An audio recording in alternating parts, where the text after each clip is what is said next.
So, creatine. You've probably heard of it, but do you really know how it works its magic?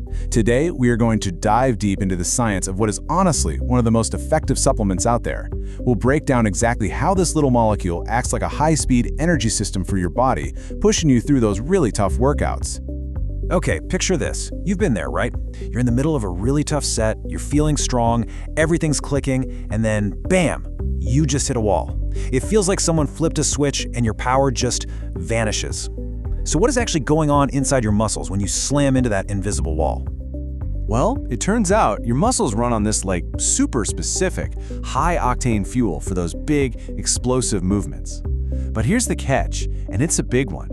You only have a tiny, tiny amount of it ready to go at any given time. We're talking just enough for a few seconds of all-out effort before that tank hits empty. And that right there, that's what we can call the muscle's energy crisis. It's this constant challenge your body faces. How do you keep producing power when your immediate fuel source is just so limited? To figure that out, we gotta look at the fuel itself. Okay, so this fuel we're talking about is a molecule called adenosine triphosphate, or just ATP for short. Now, the absolute easiest way to think about ATP is to think of it like cash in your pocket.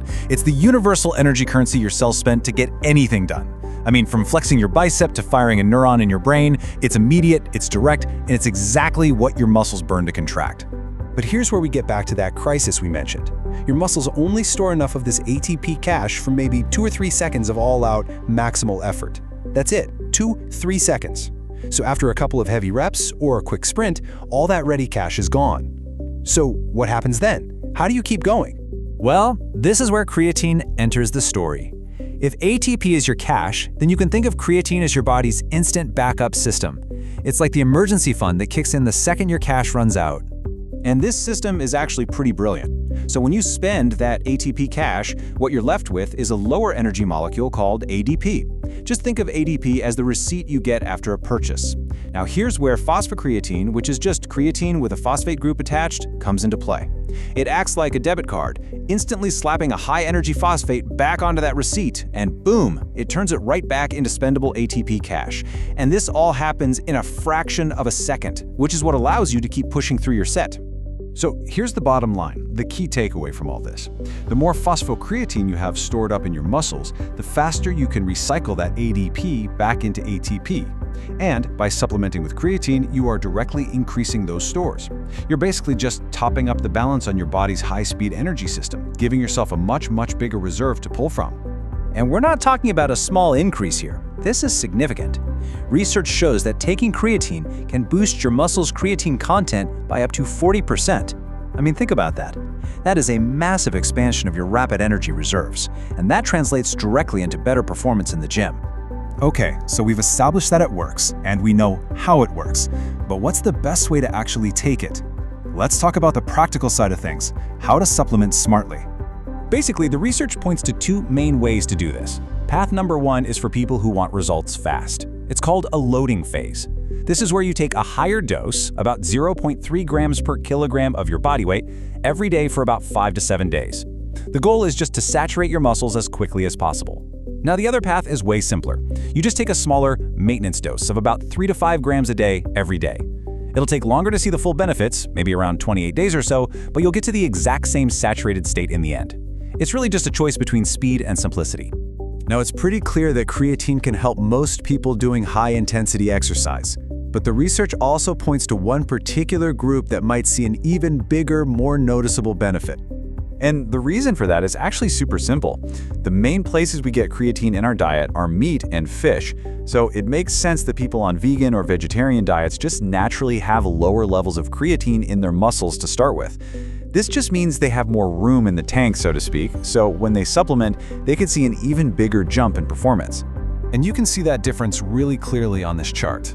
Vegetarians, you can see, start with lower baseline levels compared to omnivores, but, and this is the important part, with supplementation, both groups can get to that same fully saturated level. For a vegetarian athlete, that's a much bigger leap from their starting point, which really highlights just how effective creatine can be, especially for anyone on a plant-based diet.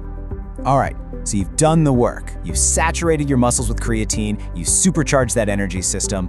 What's the actual payoff? What does this feel like in the real world when you're actually training?